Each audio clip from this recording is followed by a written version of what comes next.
함께 나누실 말씀 창세기 21장 1절에서 8절입니다. 저와 여러분이 한 절씩 교대로 읽으시겠습니다. 여호와께서 말씀하신 대로 사라를 돌보셨고 여호와께서 말씀하신 대로 사라에게 행하셨으므로 사라가 임신하고 하나님이 말씀하신 시기가 되어 노년의 아브라함에게 아들을 낳으니 아브라함이 그에게 태어난 아들 곧 사라가 자기에게 낳은 아들을 이름하여 이삭이라 하였고 그 아들 이삭이 난 지 8일 만에 그가 하나님이 명령하신 대로 할례를 행하였더라. 아브라함이 그의 아들 이삭이 그에게 태어날 때에 100세라. 사라가 이르되 하나님이 나를 웃게 하시니 듣는 자가 다 나와 함께 웃으리로다. 또 이르되 사라가 자식들을 젖먹이겠다고 누가 아브라함에게 말하였으리오마는 아브라함의 노경에 내가 아들을 낳았도다 하니라. 아이가 자라매 젖을 때고 이삭이 젖을 때는 날에 아브라함이 큰 잔치를 베풀었더라. 아멘. 오늘 우리에게 주시는 하나님의 말씀입니다. 행복해서 웃는 게 아니라 웃어서 행복하다라는 말이 있습니다. 어떤 이유가 있어서 우리가 웃고 행복해하는 것이 아니라 웃음 그 자체로 행복해질 수 있다, 행복하게 하는 힘이 있다, 이런 말인데요. 진짜 웃음이 우리를 행복하게 할 수 있습니다. 미국 인디애나주 메모리얼 병원의 연구팀이 연구를 했는데요. 15초 동안 크게 웃으면 엔돌핀과 면역세포가 활성화된답니다. 막 불어난대요. 그래서 수명이 무려 이틀이 늘어난다고 합니다. 네.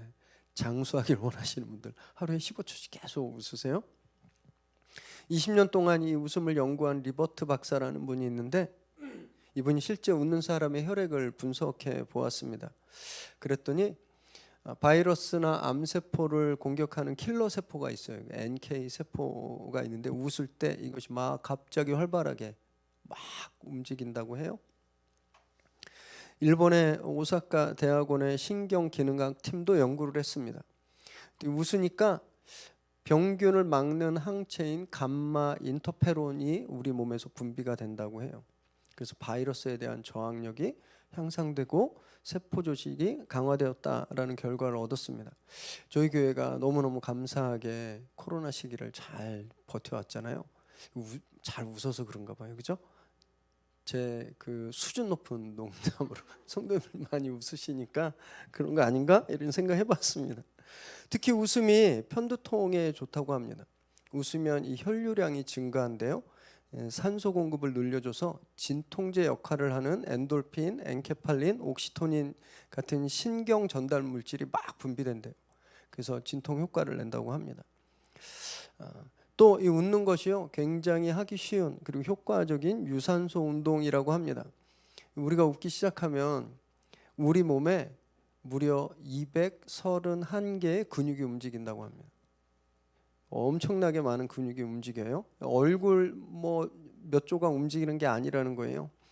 몸 안의 장기까지 활성화된다고 합니다.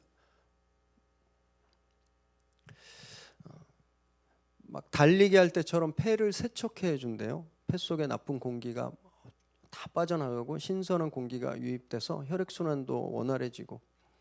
그래서 이 홀덴이라는 분이 연구했는데 1분 동안 크게 웃으면 약 10분의 에어로빅 또는 조깅, 자전거 타기 등과 같은 효과 있는 유산소 운동이 된다고 합니다.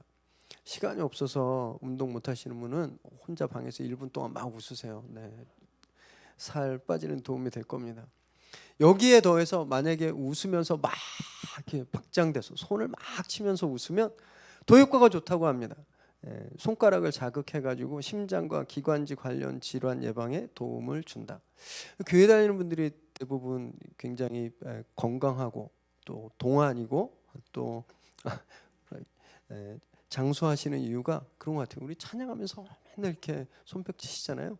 그래서 주일날 찬양하실 때 손 무릎에 두지 마시고 손뼉 치시면서 찬양하십시오. 네. 하나님이 우리의 찬양도 받으시지만 또 우리가 건강해지기도 원하시거든요. 그래서 손뼉 치시면서 크게 웃으면서 찬양하시기 바랍니다. 이 웃음이 이렇게 좋은데요. 우리가 나이를 먹으면서 웃음을 잃어간다고 해요. 아이들이 하루에 보통 몇 번 정도 웃는지 아세요? 통계를 내봤더니 아이들이 400번을 웃는데요. 400번. 그쵸? 얘는 뭐가 좋다고 이렇게 웃나? 종이 접기 하다 막 웃어요? 그죠? 젓가락질 하다 막 웃고. 근데 어른들은 이 줄어서 기껏해야 하루 15번 정도. 한번 생각해 보세요. 평소에 얼마나 많이 웃고 있나. 특히 요즘처럼 웃을 일이 없을 때는 웃기보다는 찡그리기를 더 많이 하시잖아요. 웃음이 그냥 확 주는 거예요. 나이 먹으면서. 그래서 전문가들은요, 의사들은 웃는 연습이 필요하다고 이야기합니다. 웃으래요. 웃을 일 없어도 많이 웃으래요. 억지로라도 웃으면 긍정적인 효과를 얻는다고 합니다. 미국 캔사스대 연구팀이 실험을 했습니다. 이렇게 남자들 한 20명을 다 모아서 얼음이 가득 담긴 그 바스켓에 손을 이렇게 넣게 했어요. 얼마나 춥겠습니까? 불쾌하고. 반은 그대로 있게 하고 반은 웃게 했답니다. 얼음물에 손을 넣은 채로. 그리고 조사했더니 우리 뇌가 억지로 웃었을 때 진짜 웃는 것에 비슷한 약 90%의 효과를 냈다는 거예요. 그래서 슬픈 일 있을 때도 웃으시면 좋습니다. 억지로라도 웃으면 긍정적인 효과를 얻는 거예요. 이런 우리 몸에 직접적인 도움 외에 웃음은요 또 다른 좋은 역할도 하는데 다른 사람들의 호감을 삽니다. 한번 생각해 보세요. 많이 웃는 사람을 더 만나고 싶으시잖아요. 만났는데 맨날 찡그리고 죽는 소리하고 막 그러면 만나기 싫으시잖아요. 만나면 늘 웃고 밝고 그러면 만나고 싶습니다. 굉장히 호감이 생기죠. 웃음이 그런 역할을 한다라는 거예요. 우리 얼굴의 근육을 쫙 움직여줘서 편안한 인상을 준답니다. 이렇게 굳어 있는 게 아니라 항상 이 눈꼬리도 올라가고 입꼬리도 올라가는 웃는 호감가는.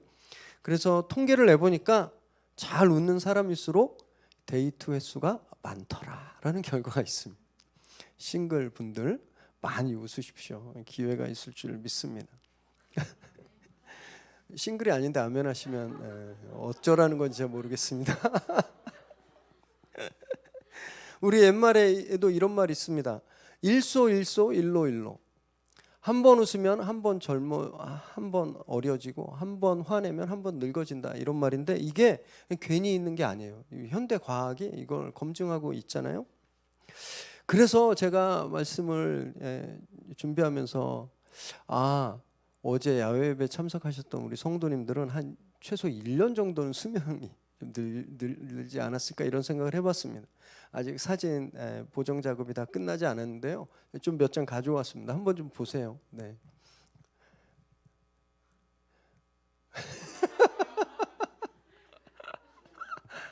네. 네. 이분 슬라이딩 하셨던 분인데. 네. 네. 우리가 저 야외에 가서 얼마나 많이 웃었나요, 그죠? 처음에 음식 보고 웃으셨죠? 그 고기들 처음 봤습니다. 평생 그렇게 많은 고기는. 음식도 너무너무 맛있고 하나님이 정말 퍼펙트한 날씨를 주셨습니다. 코로나 때문에 진짜 답답하셨잖아요, 그죠? 막 여기 응어리가 있고 숨을 쉬어도 시원하지 않은 그런 시간들을, 또 경기는 계속 나빠지고 암울한 뭐 얘기만 나오고 이자율은 계속 높아지고 몇 년 간다고 해요. 몇 년. 이 전문가들이 몇 년 간답니다. 환율도 어떻게 될지 모르는 상황에서 얼마나 우리 그것만 생각하면 얼굴이 막 찡그러지고 굳어 있고 맛있는 걸 먹어도 맛도 모르고 막 그랬는데 어제 탁 트인 야외에서 막 우리 아이들 보면서 웃고 서로 게임하고 마음처럼 안 따라가는 그런 몸을 보며 웃고, 제가 제기 3개도 못 차는 걸 제가 어제 처음 알았거든요.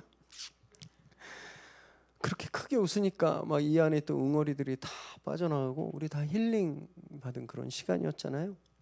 저는 앞으로도 우리 교회가 계속 그렇게 웃는 일만 많아지길 바랍니다. 그리고 우리 성도님들이 막 200살까지 다 예배 드릴 때마다 막 1년씩 수명이 늘어가지고 200살까지 다 사시게 되길 바랍니다.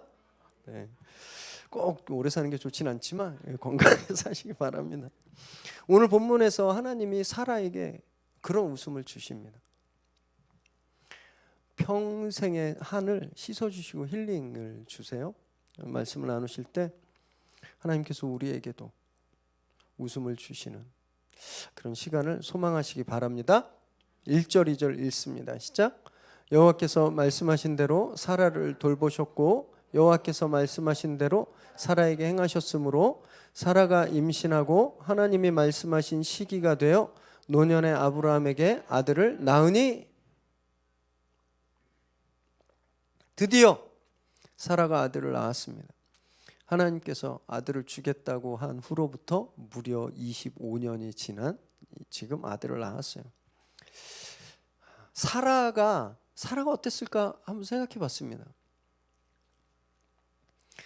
지금까지 저희가 아브라함 시리즈를 묵상하면서 사라가 겪었던 수치와 모욕을 한번 떠올려 보세요. 홍길동도 아닌데 가는 데마다 남편을 남편이라 부르지 못하고 오빠로 불러야 되는, 자기 존재가 부정당하는 삶을 살아왔습니다. 그 중에 2번은요, 권세가들에게, 애굽의 왕과 바벨론 그랄의 왕에게 강제로 시집까지 보내줬었어요. 시집 갔습니다. 왜냐하면 그 왕들이 재물을 돌려줬잖아요. 결혼 지참금을 돌려준 거거든요. 첩으로, 후궁으로 시집 보내준 거예요. 게다가 자기 대신 아들을 낳은 몸종에게 무시까지 당했습니다. 그 서름이 어땠을까요? 그 서름이. 성경은 여성들에게 잘 집중하지 않아서 우리는 성경은 창세기를 읽을 때 아브라함에게 집중합니다. 아브라함이 큰 것만큼 사라의 그림자도 깊었다라는 걸 우리가 잘 모르죠. 그 서름 많은 인생이 이제 아들을 낳은 겁니다. 그 순간 이 안에 쌓여있던 한과 응어리들이 순식간에 다 사라졌을 거예요. 엄마가 아이를 출산할 때 인간이 겪을 수 있는 고통 중에 가장 큰 고통, 최악의 고통을 경험한다고 해요. 근데 저는요, 사라가 이삭을 낳을 때 그 고통마저도 기쁨이었을 거다 이렇게 생각합니다. 그런데 이 기쁨이 본인의 의지나 능력으로 일어난 게 아니에요. 1절은 2번이나 뭐라고 말씀하고 있냐면 하나님이 말씀하신 대로, 여호와가 말씀하신 대로 2번이나 반복하고 있고요. 2절에서는 하나님이 말씀하신 때, 하나님이 말씀하신 그 시간에 라고 되어 있습니다. 이게 뭐냐면 하나님께서 이 일을 행하셨다라는 거예요. 하나님께서 이삭을 태어나게 하셨다라는 겁니다. 하나님께서 사라의 서름과 한숨과 수치를 단번에 씻어주셨다라는 것을 분명히 말하고 있는 거예요. 하나님 당신의 계획이 있으셨던 거예요. 그 계획이 안 보였죠. 25년간 안 보였습니다. 태가 끊어지고 이제 임신할 수 없는 몸이 되었어요. 하나님 계획은 끝났다고 생각되어지는 그때 하나님의 계획은 아직도 살아있었던 거죠. 사라는요 90평생 기쁨도 없고 한숨만 가득한 회색빛 인생을 살았습니다. 그런데 사라를 향한 하나님의 계획은 단 한 번도 회색이었던 적이 없어요. 총천연색으로 하나님은 사라를 향한 당신의 계획을 칼라링하고 있었던 겁니다. 지금 이 자리에 계신 분들 중엔요 사망의 음침한 골짜기를 걷고 계신 분 계실 거예요. 건강의 문제 때문에, 또는 관계의 문제 때문에, 또는 재정적인 어려움 때문에, 또는 내 꿈이 좌절된 것 때문에.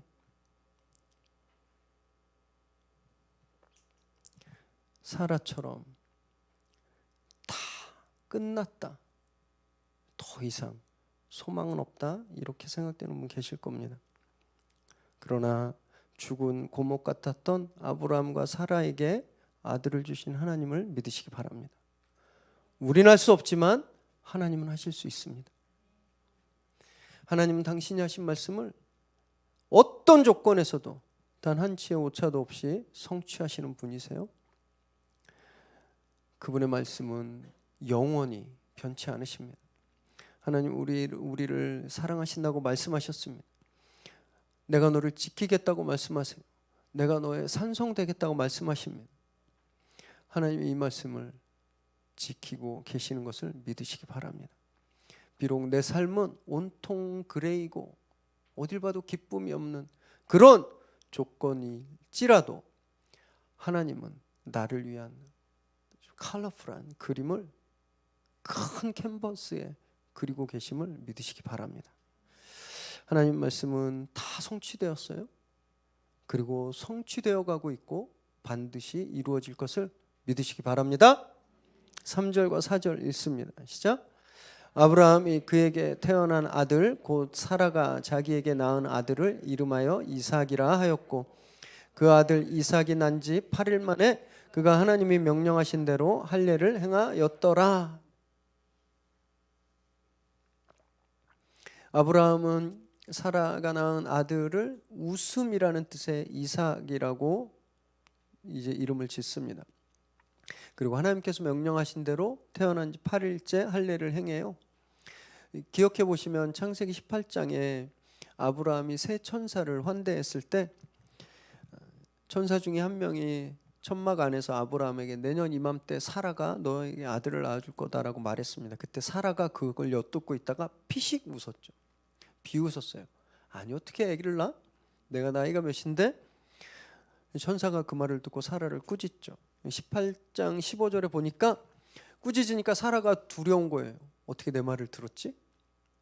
그래서 내가 안 웃었습니다. 안 웃었어요 선생님 이렇게 말했는데 천사가 네가 웃었다 이렇게 말했습니다. 제가 이 말씀을 설교하면서 천사가 사라에게 웃었다고 하는 것을 책망하는 말이기도 하지만 중의적으로 사라가 반드시 웃게 될 거다라고 하는 예언적인 말씀으로 이해할 수 있다 이렇게 말씀드렸죠. 이 웃음의 테마가 오늘 여기서 이루어진 겁니다. 비웃음이 참된 웃음으로 바뀐 거예요. 불신의 웃음이 믿음의 웃음으로 바뀐 겁니다. 여러분 지금 교회가요 얼마나 많은 비웃음을 세상으로부터 받고 있는지 모릅니다. 지금 시대가 어떤 시대인데 아직도 성경을 믿어? 비웃죠. 갈 데가 얼마나 많고 재밌는 게 얼마나 많은데 이 황금 같은 일요일에 교회를 가? 웃습니다. 보충 보내고 과외 보내고 그럴 시간도 없는데 애를 데리고 교회를 가? 비웃죠. 차라리 가난한 사람에게 적선을 하지 교회에다 돈을 바쳐 헌금하는 우리를 비웃습니다. 교회가 세워지면 아이고 저 또 망해서 나가겠네 이렇게 비웃어요. 저는 이 모든 비웃음이 반드시 참된 웃음으로 바뀌게 될 것을 믿습니다. 왜냐하면 우리에겐 참된 기쁨을 주는 예수님이 계시기 때문에 그래요. 지난주 제가 수요일부터 금요일까지 필그림하우스에서 열린 한옥 목사님, 제 멘토신데 한옥 목사님의 그 리더십 컨퍼런스를 다녀왔습니다. 사실 되게 불편한 마음으로 갔습니다. 왜냐하면 금요일 날 저녁에 내려오고 토요일 날 저희 바로 야외 예배였잖아요. 하나도 제가 챙길 수가 없었습니다. 야외 예배. 그리고 주일 설교 시간이 보장이 안 되는 거예요. 주일 설교 준비가. 그래서 되게 불편하고 그래서 가서 스텝으로 섬기고 하면서 사실은 좀 그런 무거운 마음으로 올라갔거든요. 다 전국에서 한 40여 분 되는 목사님들이 모여서 조를 짜고 처음에 딱 만났는데 막 그냥 여러분 목사님들 모이면 막 홀리하고 거룩할 것 같고 막 그러시잖아요. 우울합니다. 진짜 우울하고 꿉꿉하고 장마철 습기 가득한 집 방 안에 있는 것처럼 그래서 와 이분들이랑 2박 3일 동안 뭘 어떻게 해야 되나 처음에 딱 그랬어요. 특히 다 하는 이야기들이 다 똑같았습니다. 3년 가까이 된 팬데믹 때문에 우리 교회는 30명이 나갔어요. 우리 교회는 신천지 때문에 70명이 나갔어요.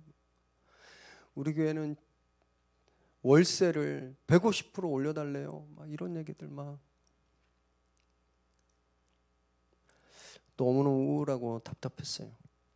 그런데 2박 3일 동안 설교자인 목사가 누구인가에 대해서 우리가 함께 고민하고 강의를 듣고 또 집회를 통해서 말씀을 듣고 기도하면서 너무 놀라운 일을 경험하게 되었습니다.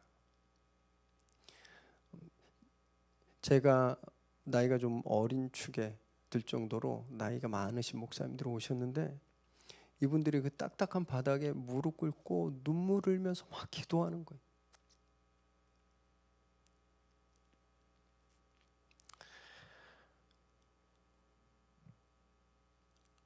예배를 인도만 했던 사람들이잖아요. 예배를 인도만 했던 사람들이 하나님 앞에 부르짖는 그 모습이 너무너무 감동이었습니다. 이 안에서 뜨거운 불이 막 올라오는 그런 경험했어요. 우리는 생존을 걱정하면서 올라왔거든요. 근데 하나님이 거기서 주신 말씀은 생존이 아니라 부흥이었습니다. 우리를 분명히 알게 하셨는데 교회는요, 지금까지 단 한 번도 생존을 걱정해 본 적이 없어요. 교회는 모든 시대, 모든 나라에서 부흥했습니다. 너무 감사했습니다. 그래서 깨달았어요. 우리 새로운 교회는 서바이벌하는 공동체가 아니라 리바이벌, 부흥하는 공동체구나. 하나님 그것을 위해서 교회를 세우셨구나. 너무너무 큰 위로와 큰 도전을 받고 왔습니다. 사람들은요, 이렇게 말하는 저를 비웃을지도 모릅니다. 이런 말에 아멘하는 우리를 비웃을지도 몰라요. 야, 그 30평밖에 안 되는 거기서 이렇게 몇십 명 안 되는 사람들이 모여서 부흥 얘기한다고 부흥이 되겠냐? 몇 달이나 버틸 수 있겠어? 여러분, 그런데요, 우리에겐 온 우주보다 더 크신 하나님이 함께 계십니다. 우리가 그걸 너무 잊고 있었다라는 거예요. 만약에 아브라함과 사라가 그런 하나님이 자기와 함께하고 있었다라는 것을, 그 25년 동안 자기를 지키시고 자기와 함께하고 있었다라는 것을 알았다면, 그걸 믿었다면 어땠을까요? 그녀의 인생이 경험했잖아요. 애굽의 바로에게 시집 갔을 때 하나님이 사라를 구해주시고, 그랄에서 아비멜렉에게 들어갔을 때도 하나님이 지켜주셨잖아요.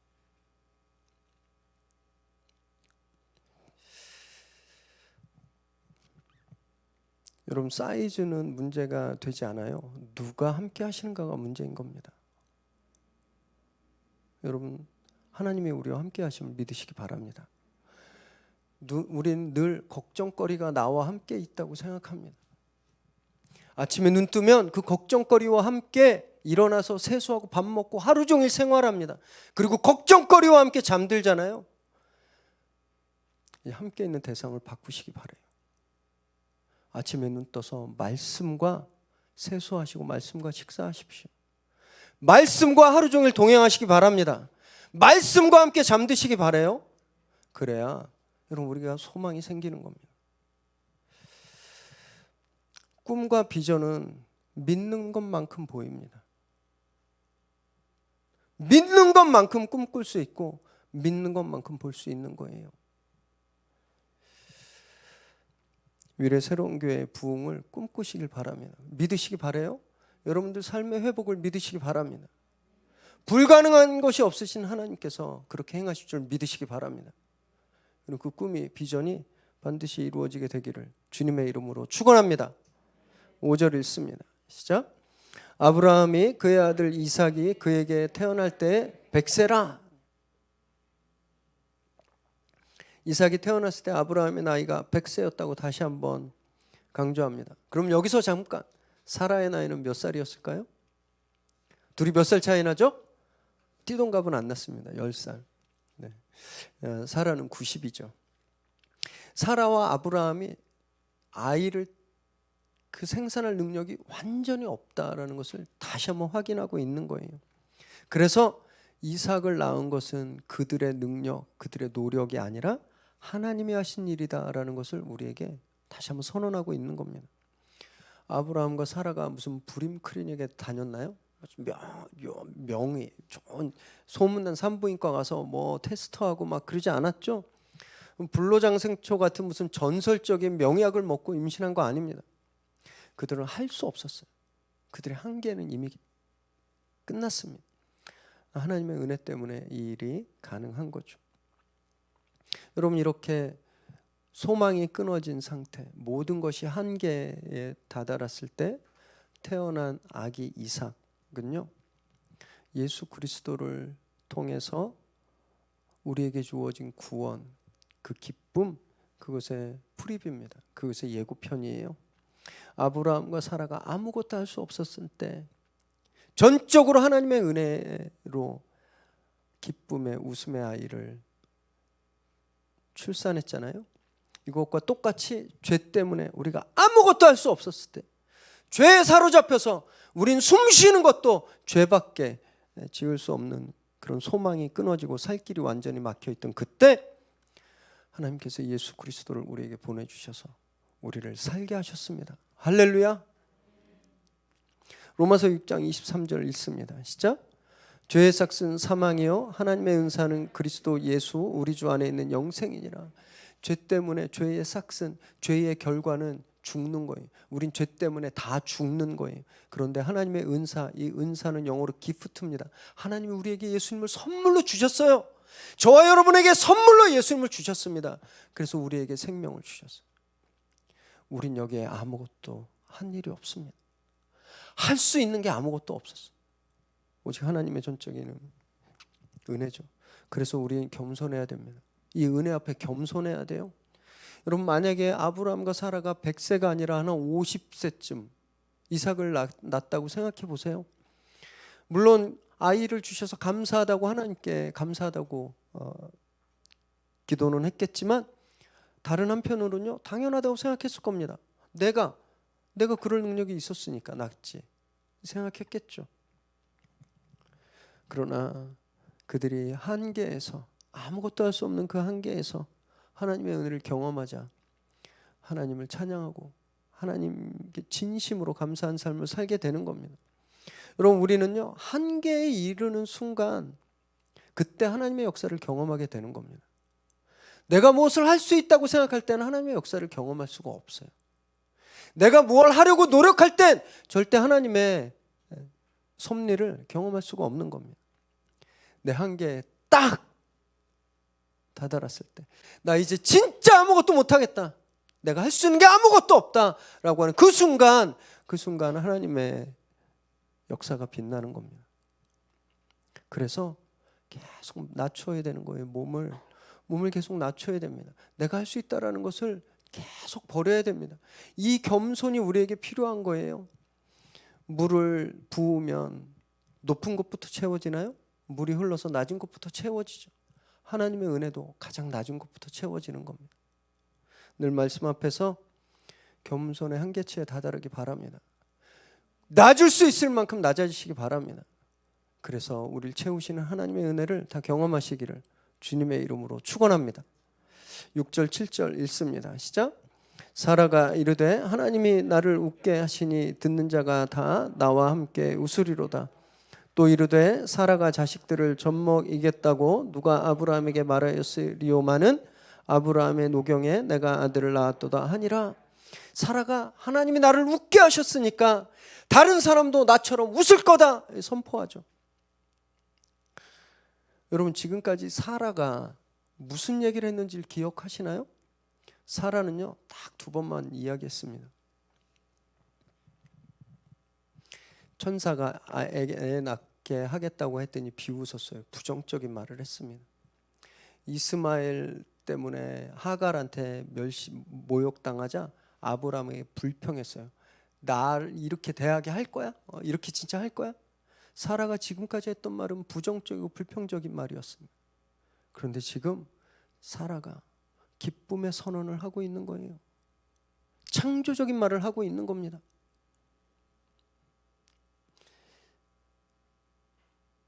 하나님의 은혜를 경험하니까 그 은혜가 흘러 넘치는 거죠. 그래서 기쁨이 자기에게만 머무는 것이 아니라 남들에게도 그 기쁨이 전해질 거다라고 선포하는 겁니다. 여러분, 웃으면요, 남을 웃게 할 수 있습니다. 내가 웃지 않으면 남도 웃게 할 수 없어요. 여태까지는 사라와 함께 했던 사람들은 계속 부정적인 에너지를 받고 계속 사라의 눈치를 보고, 아브라함도 눈치 봤잖아요. 그래서 당신 마음대로 해. 그래서 하갈이 도망치게까지 했었잖아요. 그런데 이제 남들에게 근심과 걱정을 주던 어미에서 남들에게 웃음을 주는 기쁨의 어미가 된 겁니다. 놀라운 변화인 거예요. 사랑하는 여러분, 저와 여러분이 바로 그런 존재들입니다. 우리 남들에게 해를 끼치고 부정적인 영향을 주고 남들에게 죄의 영향을 끼치는 그런 사람들이었는데, 우리에게 오신 참 기쁨으로 오신 예수 그리스도 때문에 우리가 기쁨을 경험하고, 우리도 만나는 자들마다 웃게 하고 기쁘게 해야 되는 그런 웃음 전도자들이 된 거예요. 여러분, 이 우리의 사명을 잊지 마시기 바랍니다. 예수님을 만나면 그런 삶을 살아야 되는 겁니다. 예수님을 만났는데, 예배 와서 예수님을 경험했는데 여전히 집에 가서 부정적인 언어를 얘기하고 저주의 말을 쏟아놓고 만나는 사람마다 부정적인 영향을 끼치면 안 되는 거예요. 그건 예수님을 경험하지 못한 겁니다. 예배했다면, 예수님을 경험했다면 우리 삶에 예수님이 묻어나야 되는 거예요. 그래서 우리가 그리스도의 향기라고 이야기하는 겁니다. 제 방에 향수가 있는데 막 바르고 머리에도 막 뿌렸는데 아무 냄새도 안 나요. 그럼 버려야죠. 오늘 본문은요, 온통 웃음과 기쁨으로 가득 차 있습니다. 이삭이라는 아기 때문에. 여러분, 이것처럼 우리 삶은요, 예수 그리스도로 온통 웃음과 기쁨이 가득 차야 되는 거예요. 세상을 보면 전혀 웃을 수 없는 상황이에요. 90세 된 사라는 아이를 낳을 수 없는 상황이었습니다. 그러나 하나님이 그때 아이를 주고 웃게 하셨잖아요. 세상은 이렇지만 하나님은 우리를 통해서 웃음을 회복시키실 걸 믿으시기 바랍니다.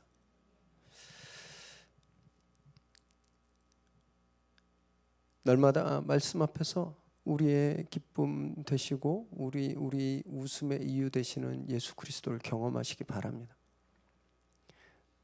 웃음을 회복하시고 아직 웃을 줄 모르는 가족들, 이웃들에게 구원의 큰 기쁨을 전하시기 바랍니다. 그래서 만나는 자들마다 기쁨이 회복되고 웃음이 회복되는 그런 일들이 늘 베풀어지기를 주님의 이름으로 축원합니다.